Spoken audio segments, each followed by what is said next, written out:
بسم اللہ الرحمن الرحیم۔ السلام علیکم ناظرین، ریڈ زون سے میں ہوں علی رضا الوی اور میرے ساتھ موجود ہیں جناب مظہر برلاس۔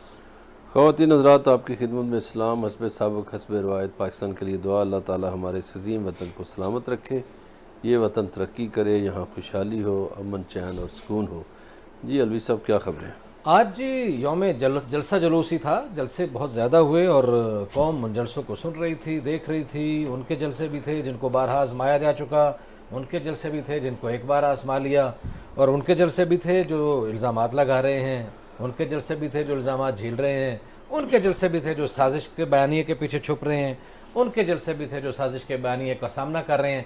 اور اس کے ساتھ ساتھ ایک بڑی خبر یہ تھی کہ آج اتفاق تھا، لوگوں کو خدشہ تھا کہ شاید پیٹرولیم مصنوعات کی قیمتیں بڑھ جائیں، لیکن حکومت نے ایک بار پھر عوام پر احسان کرتے ہوئے پیٹرولیم مصنوعات کی قیمتوں کو بڑھانے سے گریز کیا ہے۔ البتہ مفتاح اسماعیل نے بعد میں کہا کہ اگرچہ آج تو یہ قیمتیں ہم نہیں بڑھا رہے، لیکن الٹیمیٹلی یہ بڑھانی ہی پڑیں گی، دیکھیں کب تک اس کو روک پاتے ہیں، اور اس پہ بھی بات ہوگی۔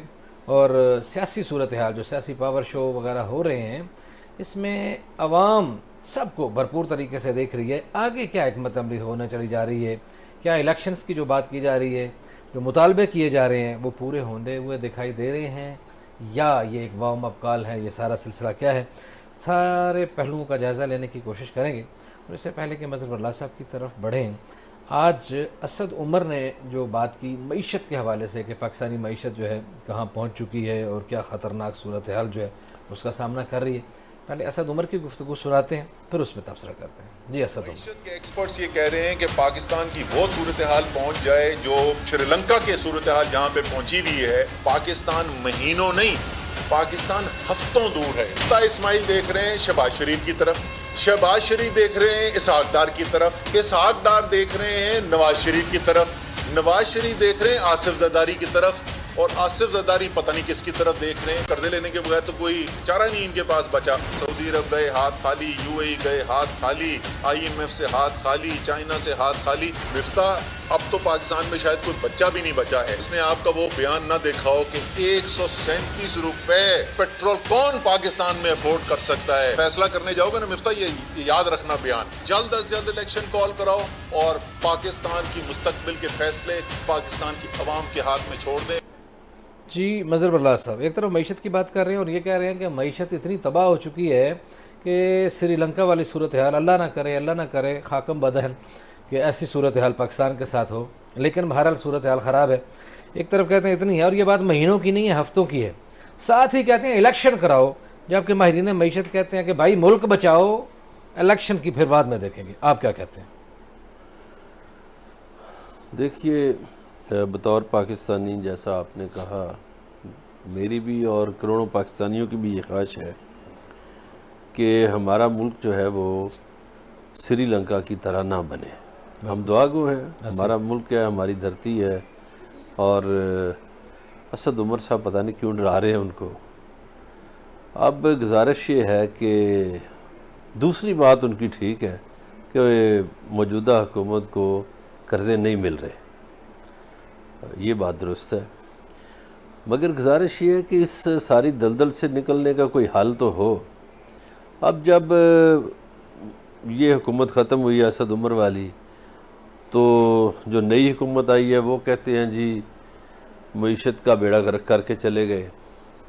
جب وہ 18 میں آئے تھے تو وہ بھی کہتے تھے معیشت کا بیڑا غرق کر کے چلے گئے، جو اس سے پہلے آئے تھے وہ بھی یہ کہتے تھے، اور قصور پتہ نہیں کس کا ہے۔ تھوڑا سا میں ہسٹری بیان کروں گا کہ یہ مڈ 80s میں ڈالر جو تھا وہ 8 سے 12 روپے کا تھا، اس کے بعد یہ بڑھنا شروع ہوا۔ پھر آپ جنرل مشرف کو ہم ڈکٹیٹر کہتے ہیں یا لوگ ڈکٹیٹر کہتے ہیں، ٹھیک ہے جی، وہ فوجی حکمران تھے، لیکن انہوں نے ڈالر کو 60 روپے سے زیادہ نہیں جانے دیا۔ پھر اس کے بعد پیپلز پارٹی کی گورنمنٹ آئی، پھر ڈالر بڑھتا رہا، پھر نون لیگ کی آئی، پھر بڑھتا رہا۔ جب شاہد خاقان عباسی تھے تو ڈالر 130 سے 35 تک چلا گیا۔ جب یہ آئے اسد عمر صاحب وغیرہ تو ڈالر نے مزید پر اس کے کھلے، اور ڈالر جب ان کی حکومت گئی ہے تو 180 82 85 پہ تو تھا، اب یہ گزارش یہ ہے کہ یہ قصور کس کا ہے؟ سب حکومتیں میرا خیال ہے کہ اس کی ذمہ دار ہیں. البتہ 2018 کے الیکشن کے بعد ایک بریفنگ میں army chief general Qamar Javed Bajwa نے یہ کہا تھا کہ میں نے پچھلی حکومت کے کچھ منصوبوں کے بارے میں جب اسحاق ڈار سے کہا کہ یہ آپ معیشت کا بیڑا غرق کر رہے ہیں، تو اسحاق ڈار نے کہا جی آپ کو نہیں پتہ، ہمیں سیاسی فیصلے کرنا پڑتے ہیں. صحیح ہے. یہ بات تو انہوں نے کی، یہ کوئی ڈھکی چھپی بات نہیں، انہوں نے بریفنگ میں بات کی تھی. لیکن اگر اچھا پلیز آپ بات میں نے کہا شاید کمپلیٹ کر تو اب گزارش یہ ہے کہ اس سارے چکر میں یہ سیاستدان ایک دوسرے پہ الزام لگاتے ہیں. لوگوں کا کیا قصور ہے؟ لوگ بھوکے مر گئے، لوگوں کی زندگیاں تنگ ہو گئیں، لوگوں کے مسائل بڑھ گئے. ابھی ان کا پیپلز پارٹی کا ذکر کریں گے تو وہ پتہ نہیں 55 سال سے 50 سال سے روٹی کپڑا مکان پہ لگے ہوئے ہیں. اور دوسرا وہ زیادہ سے زیادہ یہ کہ ہم نے آئینی ترمیم دی. بھائی آئینی ترمیم کو لوگوں نے کھانا ہے، آئینی ترمیم سے تو پیٹ نہیں بھرتے. پیٹ تو بھرتے ہیں لوگوں کو روزگار ملے، زندگی میں کوئی آسانی آئے، آسائش آئے. پھر تو اب جو اسد عمر صاحب باتیں کر رہے تھے، جب یہ وزیر خزانہ بنے شروع میں تو انہوں نے بھی بہت لاس کیا، خود انہوں نے. صحیح ہے. ان کی جگہ مجبوراً حفیظ شیخ کو لانا پڑا. اور جو سابق وزیر اعظم عمران خان انہوں نے میرے ساتھ خود کہا کہ وہ جو 8 مہینے اسد عمر نے پہلے ضائع کیے نا، وہ نہیں مل رہے ساتھ. اگرچہ اس کے بعد حفیظ شیخ اور پھر شوکت ترین جب آئے تو معیشت کافی بہتر ہوئی، ہمارا جی ڈی پی بڑھا، ہماری لومز چلی، انڈسٹری چلی. وہ ایک اور ڈیبیٹ ہے.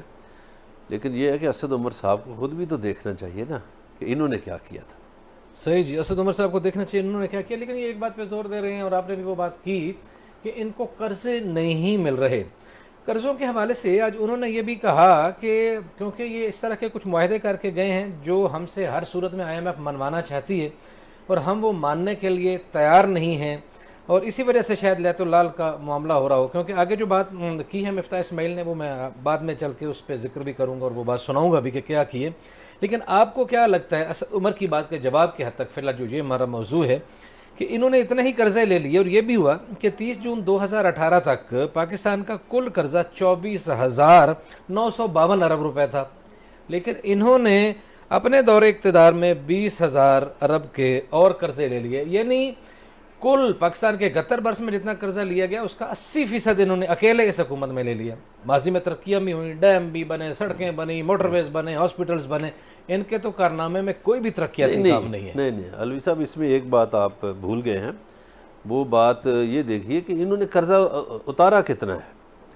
یہ جو گردشی قرضے ہیں، دراصل پاکستان پہ جو قرضے بڑھے ہیں وہ سود در سود بڑھے ہیں. تو یہ دیکھیے کہ یہ جو پچھلی حکومت تھی اس نے قرض اتارا بہت ہے. اس سے پہلی حکومت جو تھی اس نے قرض اتارا نہیں تھا. یہ ایک کریڈٹ آپ ان کو دے دیں کہ انہوں نے قرض اتارا ہے. اب پاکستان کی معاشی حالت اس طرح کی ہے کہ آپ کو قرض اتارنے کے لیے بھی قرض لینا پڑتا ہے. صحیح ہے، ٹھیک ہے. یہ ایک مطلب بدقسمتی ہے ہماری.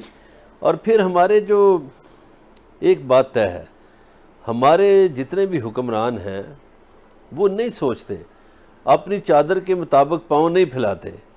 مجھے یاد ہے کہ ایک دور حکومت میں ہمارا ایک ڈیلیگیشن گیا IMF والوں سے مذاکرات کرنے. تو جو سوٹڈ بوٹڈ آتے تھے ہمارے بابو اور جن گاڑیوں میں آتے تھے، تو ایک دن وہ IMF کا ایک نمائندہ ہمارے پاکستانی سے کہنے لگا، کہتے یار یہ جو جس طرح کے لباس تم پہن کے آتے ہو اور جس طرح کی گاڑیوں پہ آتے ہو تو ہمیں تو لگتا ہے ہم نے آپ سے قرضہ لینا ہے. صحیح ہے. وہ آپ تو کوئی لگتا قرضہ دینے والے ہیں.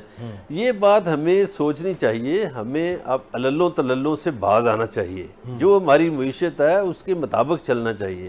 ہمیں جو امپورٹس ہیں ان کو روکنا ہوگا. ہمارے ہاں یہ دیکھیے سلیم مانڈوی والا کہا کرتے تھے کہ یہ اسحاق ڈار دنیا کا انوکھا وزیر ہے جو امپورٹس بڑھنے پہ خوش ہوتا ہے. صحیح ہے. یہی بارودی سرنگ تھی جو اسحاق ڈار کھود رہا تھا. آج جیسا کرو گے ویسا بھرو گے والی صورتحال ہے ان کے ساتھ. تو اس ملک پہ رحم کریں یہ سیاستدان. اس ملک پہ 20 کروڑ لوگوں پہ 22 کروڑ لوگوں پہ رحم کریں, سچ بولیں, جھوٹ نہ بولیں. اچھا, آپ کے خیال میں معاشی پالیسیاں زیادہ غلط پی ٹی آئی گورنمنٹ کی تھیں یا اس سے پیچھے والی نون گورنمنٹ کی تھیں؟ دیکھیے, اسحاق ڈار صاحب جو ان کے بڑے مہان وزیر خزانہ تھے, اسحاق ڈار صاحب معاشی امور کے ماہر کبھی نہیں رہے. وہ ایک اکاؤنٹنٹ تھے, لیکن پی ٹی آئی کے جو یہ اسد عمر صاحب کو نکال کے, ان کو میں نہیں کہتا کہ یہ تو مارکیٹنگ کے آدمی ہیں, جو دو ان کے وزیر آئے, حفیظ شیخ صاحب آئے اور اس کے بعد شوکت ترین آئے, وہ دونوں معاشی ماہر ہیں. اور شوکت ترین بہتر آدمی ہیں, حقائق کو سامنے رکھ کے بات کرتے ہیں, کوئی ہوا نہیں بھرتے, کوئی یہ نہیں کہتے کہ اس طرح ہے. اسی لیے مفتاح اسماعیل صاحب شوکت ترین کی بعض پالیسیوں کی تعریف کر رہے ہیں, اور اس پہ ابھی 2 دن پہلے مفتاح اسماعیل نے ان کی بڑی تعریف کی, تو اس پہ شوکت ترین نے ٹویٹ کر کے ان کا شکریہ بھی ادا کیا. صحیح ہو گیا. لیکن اگر اس میں دیکھیں ایک عوامی سطح پہ, کیونکہ یہ عوام کے مطلب کی بات ہے, اس لیے میں اس پہ تھوڑا سا اور ذرا اس میں جاؤں گا ڈیپتھ میں, کہ آج یہ بات کی اس نے, مفتاح نے بھی یہ بات کی اعداد و شمار کے حوالے سے, اور مریم نے بھی کی کہ 115 روپے پہ ہم نے ڈالر چھوڑا, جب ہم نے گورنمنٹ چھوڑی تو 115 پہ تھا. یہ جھوٹ ہے. اچھا, لیکن چلیں جو بات ہے ان کی سن تو لینا, پھر آپ اپنا تبصرہ کر لیں. 115 پہ ہم نے چھوڑا, انہوں نے جب یہ چھوڑا ہے تو یہ 199 پہ 189 پہ چھوڑ کے گئے ہیں. یعنی اگر اس بات کو مان لیا جائے تو جیسے آپ نے ابھی مثال دی تھی مشرف صاحب کی, مشرف کے دور سے 60 سے 115 تک پہنچنے میں 55 روپے لگے, اور برس بھی گن لیجئے, اور انہوں نے 3 سال میں 74 روپے بڑھا دیے. چلیں 5-10 روپے یا 2-4 روپے اوپر نیچے ہوں تو اس پہ آپ کر لیں بات, یا اگر جھوٹ ہے تو وہ بھی آپ بتا دیں. یہ دیکھیے, ایک جادوگری ہوتی ہے سکوک بانڈز کے ذریعے, اس کو آپ کہتے ہیں کہ مصنوعی رکاوٹ ڈالنا. اسحاق ڈار صاحب نے ایک جادوگری یہ کی تھی, اس کا ملک کو نقصان ہوتا ہے اگر طویل مدتی سوچ ہو تو, لیکن ان کی چونکہ سوچ الیکشن تک ہوتی تھی تو انہوں نے اس کو وہ جگلری کر کے روکا. اور یہ جھوٹ ہے کہ 115 تک تھا. شاہد خاقان عباسی کی جب گورنمنٹ ختم ہوئی ہے تو ڈالر 135 روپے پہ بک رہا تھا. اب انہوں نے کیا کیا, ان کی قسمت کھوٹی کھری جیسی بھی تھی, یہ اسد عمر صاحب ان کے وزیر بن گئے. اسد عمر صاحب کو فنانس کا پتہ نہیں تھا, اسد عمر صاحب مارکیٹنگ کے آدمی ہیں, تو رائٹ جاب پہ رائٹ مین ہی نہیں تھا. تو جو شروع میں اگر وہ پہلے دن IMF کے پاس چلے جاتے اسد عمر, تو میرا خیال ہے کہ ان کی بڑی بچت ہو جاتی. مرلا صاحب کیسے جاتے؟ عمران خان کہتے تھے میں خودکشی کر لوں گا, IMF پہ پاس نہیں جاؤں گا, لیڈر کہہ رہا ہے خودکشی کر لوں گا, تو اس کا ورکر کیسے جا سکتا ہے؟ کہنے کی باتیں اور ہوتی ہیں, کرنے کی اور ہوتی ہیں. کہنے کو تو یہ بھی کہتے تھے کہ کیوں پٹرول سستا کر دیا ہے. اب ان کو سمجھ آ گئی, اب تو مفتاح صاحب اور شاہد خاقان عباسی منہ چھپاتے پھر رہے ہیں. کہنے کی باتیں اور ہوتی ہیں, لیکن جب پریکٹیکلی کرنا ہو تو باتیں پھر حقائق کے ساتھ اور ہوتی ہیں.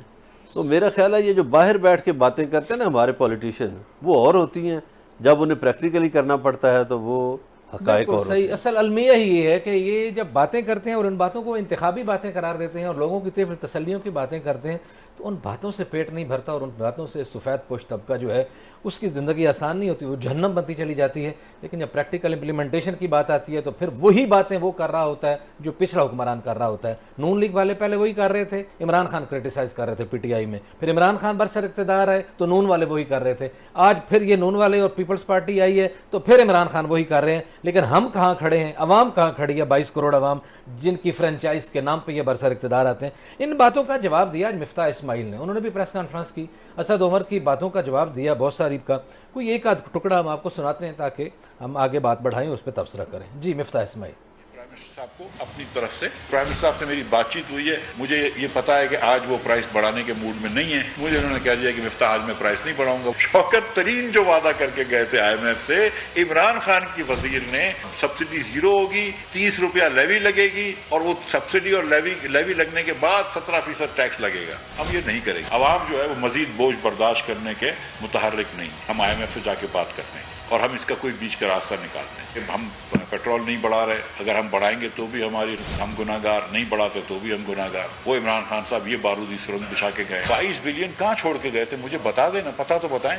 کدھر چھوڑ کے گئے تھے مجھے بتا دیں. کیسی باتیں کر رہے ہیں بچوں جیسی, مجھے تو نظر نہیں آئے کہیں پیسے. آج جب اسد عمر صاحب جا کے کرٹیسائز کر رہے ہیں یا عمران خان صاحب کہہ رہے ہیں کہ روپیہ ڈی ویلیو ہو رہا ہے, تو بھائی ڈی ویلیویشن کنگ تو تم ہو. 24,952.9 ارب روپے اس کو عمران خان صاحب نے 20,000 ارب سے بڑھا دیا 3.25 سال.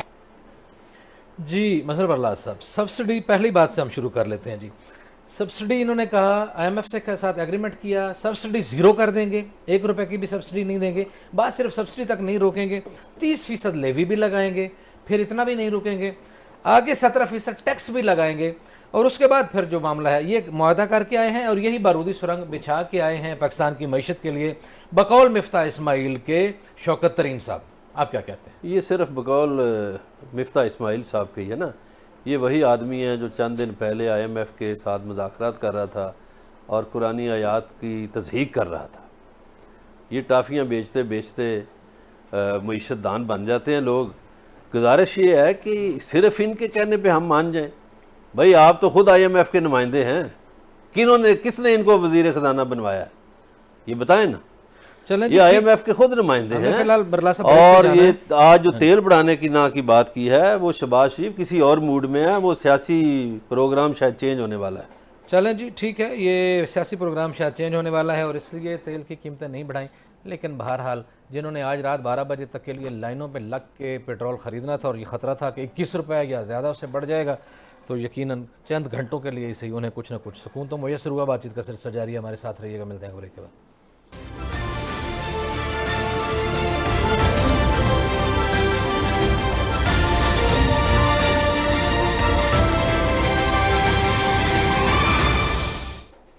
ویلکم بیک ناصرین. اگلی خبر کی طرف بڑھتے ہیں. جیسے کہ ہم نے شروع میں کہا تھا کہ آج جلسوں کا دن تھا. مریم کا جلسہ, عمران خان کا جلسہ, بلاول بھٹو کا جلسہ. پریس کانفرنس سے تو ہم نے آپ کو جواب الجواب سنا دیا. اب عمران خان کے جلسے سے بات شروع کرتے ہیں. عمران خان نے فیصل آباد میں آج پھر دھواں دار خطاب کیا اور ایک بار پھر انہوں نے وہی بات دہرائی جو رات کو انہوں نے کہا تھا. ان کا کہنا تھا کہ ان کی جان کو خطرہ ہے اور انہوں نے جن لوگوں سے انہیں خطرہ ہے ان کے ناموں کی پوری تفصیل ایک ویڈیو پیغام میں بند کر کے کہیں رکھ دی ہے. عمران خان نے کیا کہا انہی کی زبانی سناتے ہیں, پھر اس پہ تبصرہ کرتے ہیں. مجھے پتا چلا چند دن پہلے کہ بند قبروں میں سازش ہو رہی ہے کہ دیکھیں یہ عمران خان کا ہم کیا کریں. ہم نے اس کو 3.5 سال ہم نے ساری میڈیا نے مل کے پوری کوشش کی اس کو ختم کرنے کی, اور خوف آنا شروع ہو گیا اسلام آباد کا کہ اسلام آباد میں عوام کا سمندر آنے لگا. تو فیصلہ کیا کہ اس طرح تو بات نہیں بنے گی, اس کو دنیا سے ہی فارغ کیا جائے. میں نے اس لیے ایک ویڈیو ریکارڈ کیا. اس ویڈیو کے اوپر میں نے ایک ایک کا نام لیا جو اس سازش میں ملوث تھا, جو پچھلی گرمیوں سے سازش ہو رہی تھی. ایک ایک کا میں نے نام لیا اس ویڈیو میں. اس لیے میں اپنی عوام کے اوپر چھوڑوں گا کہ اگر مجھے کچھ ہوا تو پاکستان کی عوام, آپ نے مجھے انصاف دلوانا ہے. جی مظہر برلاس صاحب, یہ کل سے یہ بات کر رہے ہیں کہ میری جان کو خطرہ ہے, میرے لیے ایک نئی سازش ہو گئی ہے. یہ روز کسی نہ کسی سازش کا ذکر کرتے ہیں. پہلے امریکی سازش کی بات تھی, اب جان سے مارنے کی سازش ہے. آپ کے پاس کیا انفارمیشن ہے؟ کوئی ایسی نہیں, وہ ایک ہی سازش ہے نا, سارے اس کے حصے ہیں. اس میں حکومت ہٹانا بھی ایک حصہ تھا, فلاپ کرنا ایک حصہ تھا, ایک اب جب وہ بے قابو ہو گئے تو جان سے مار دینے کا. یہ ایک ہی سازش کے, ایک ہی ڈرامے کے سارے سین ہیں. تو صحیح کیا انہوں نے, ایک ویڈیو پیغام بنا کے رکھ دیا ہے. چونکہ پاکستان کی تاریخ بھری پڑی ہے کہ لیاقت علی خان صاحب کی شہادت ہوتی ہے کسی کو کوئی پتہ نہیں چلتا جی کس نے کیا کر دیا ہے۔ محترمہ فاطمہ جناح کا بھی ہم سنتے ہیں، اس دور کے اخبارات میں بھی کچھ سٹوریاں آئیں، لیکن قاتلوں کا پھر بھی پتہ نہیں چل سکا۔ بھٹو صاحب کا جوڈیشل مرڈر ہوتا ہے تو یہ تو مان لیا جاتا ہے کہ عدالتی قتل ہے، لیکن کیا اس قتل کی کسی کو سزا ملی؟ نہیں۔ ضیاء الحق کا تیارہ پھٹتا ہے، بہت سے ہمارے جرنیل ساتھ چلے جاتے ہیں، نہ لیاقت علی خان کو وصیت کا موقع ملا، نہ ضیاء الحق کو ملا، نہ فاطمہ جناح کو ملا۔ پھر مرتضیٰ بھٹو صاحب کے فرزند جو ہیں ان کا قتل ہو جاتا ہے، اس وقت جب ان کی بہن وزیر اعظم تھیں، تو اس کا سراغ بھی نہیں ملتا، لوگ مار دیے جاتے ہیں۔ پھر خود محترمہ بینظیر بھٹو کا قتل ہوتا ہے، تو ان کی شہادت کے بعد بھی پیپلز پارٹی حالانکہ اقتدار میں آئی، اور یہ کہا جاتا رہا کہ ہم قاتلوں کے قریب پہنچ گئے ہیں، مگر قاتلوں کے قریب تو کوئی بھی نہیں پہنچا۔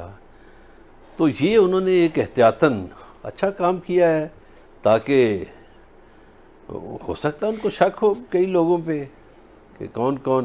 اس میں دو باتیں میں کروں گا جو میرا، ایک تو جس دن گورنر ہاؤس میں حلف اٹھایا حمزہ شہباز نے، اس دن مریم نواز نے ایک گفتگو کی تھی کہ عمران خان ایک فتنہ ہے اور اب اس فتنے کا خاتمہ ہو جانا چاہیے۔ ایسی ہی گفتگو میاں نواز شریف نے لندن میں کی صحافیوں سے، تو اس گفتگو کی کڑیوں کو بھی ملایا جائے ساتھ، اور یقیناً بعد میں ملایا جائے گا۔ تو میرا خیال ہے انہوں نے احتیاطاً اچھی بات کی ہے، چلو جو انہوں نے مناسب سمجھا۔ ہوگا خطرہ، ویسے ہمارا تو ایمان ہے کہ جو رات قبر میں ہے وہ باہر نہیں ہو سکتی، اور مارنے والے سے بچانے والا زیادہ ڈھاڈا ہے۔ صحیح، آپ نے اشارہ کیا نواز شریف صاحب اور مریم نواز صاحبہ کی گفتگو کی طرف، اور آپ نے شروع میں کہا کہ یہ سازش ایک ہی ہے۔ عمران خان کہتے ہیں میرے خلاف سازش امریکہ نے کی ہے، تو اب یہ امریکہ ان کو مروا رہا ہے، یا لوکل جو سیاستدانوں کا کچھ آپ نے اشارہ کیا ہے، مقامی پاکستانی سیاستدان، یا اور آپ کے خیال میں، آپ بہت باخبر صحافی ہیں، تو ممکنہ نام کون کون سے ہو سکتے ہیں؟ دیکھیے، یہ دنیا میں جو کیسز ہیں آپ اگر سٹڈی کریں، جیسے مقدس کا کل بھی ہم نے ذکر کیا تھا، تو لوکل ہینڈلرز کے ذریعے آپریشن کروایا جاتا ہے۔